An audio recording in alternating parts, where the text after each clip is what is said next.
માનવને પણ દેવ બનાવે એવી શક્તિ ભજનમાં, પથ્થરને પણ કરે પાણી મહિમા વીરની વાણીમાં. તીર્થંકર પદ મળી જાવે અરિહંતની સાચી ભક્તિમાં. આ માટે કહું હું સૌને તમે રંગાઈ જાઓ રંગમાં. એક કવિ કહે છે કે આંખ જો ઊંચી હોય તો આરાધના યા પ્રાર્થના કહેવાય છે. આંખ જો નીચી હોય તો લજ્જાયા શરમ કહેવાય છે. આંખ જો અહીંયાથી ત્યાં હોય તો સંસારની મસ્તી કહેવાય છે. ને આંખ જો ભક્તિમાં બંધ હોય તો અરિહંત ભક્તિ કહેવાય છે.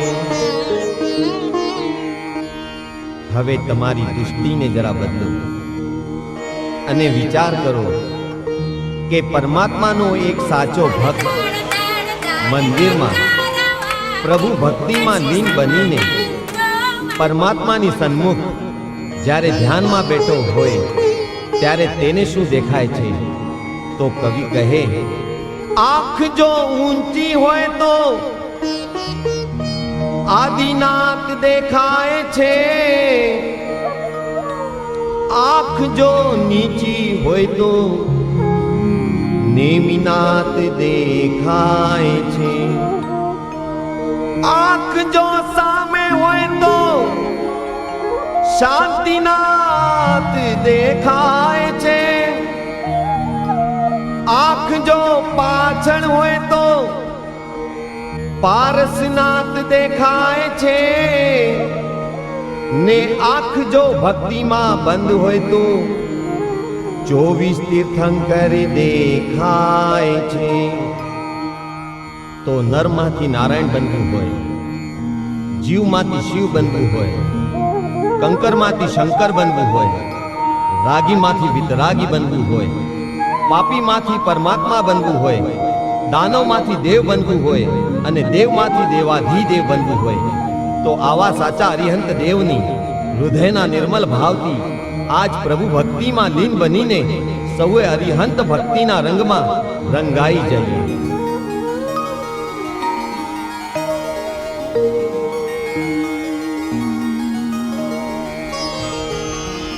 નામ રટી લે વીરનું,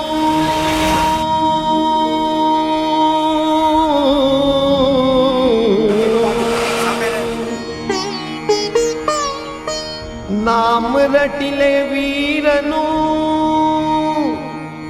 સાંભળજે સત્સંગ. જાણ જીવનને જીવેડા રુધિએ રાખીને આ રંગ.